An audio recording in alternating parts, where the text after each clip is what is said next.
reached the semi-finals under a lady called Paloma Faith. Do you know who Paloma Faith is? She's my coach. She's really, really nice.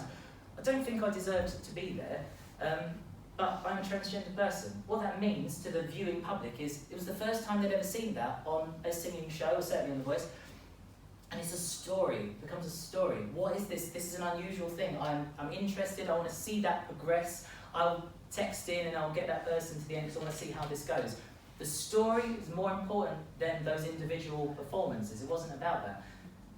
Stories are so valuable. We crave them so much. All we want is narrative. It's thousands of years old. It goes back to, well, I'm not a historian, Greeks and that, Romans, all those old people. They all had stories. They were a currency, and they still are today. A singer-songwriter is telling a story. Obviously, if you're a screenwriter or an actor, you are telling a story. They're so valuable because we're kind of running out of them. You can make any number of combinations of old things to make new things. Nothing's new. There's no new genres, there's no new stories. They're old components combined to make new things.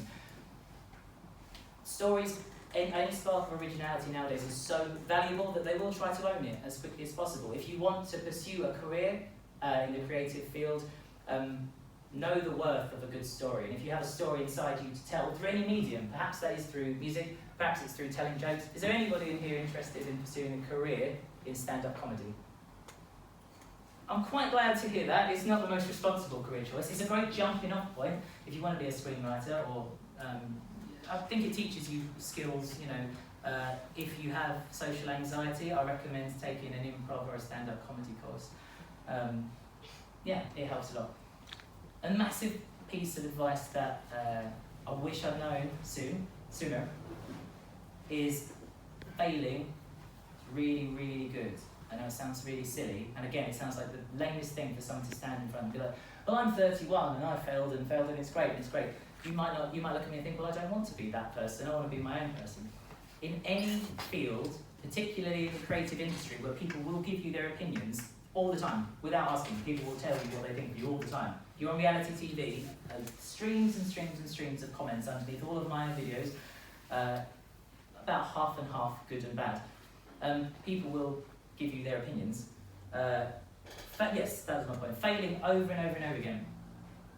If you can bring yourself to be able to fail, happily fail, because it's terrifying, of course it's terrifying. Fear of failure is the most, irrational fear you can have, because nobody cares if you fail. Nobody minds, nobody cares.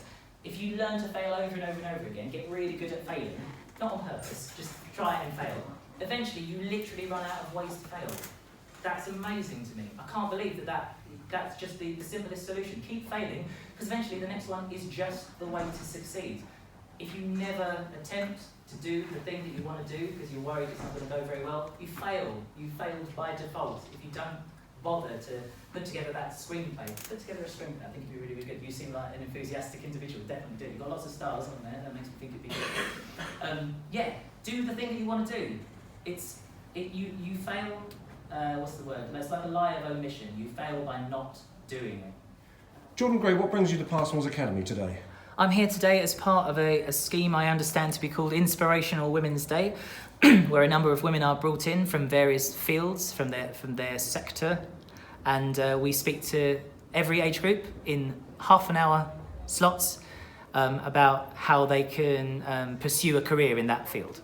You've just spoken to a group, and one of the interesting messages I felt you put out there was about don't fear failure. That's important, isn't it? It's so important. Failing over and over and over again. The first time you do it, it's going to be scary, as well it should be. If it wasn't scared, then it means that you don't care about it. But when you run out of ways to fail, you just succeed. It's math, it's algebra. Once there's no more ways to fail, because you've figured them all out, you succeed.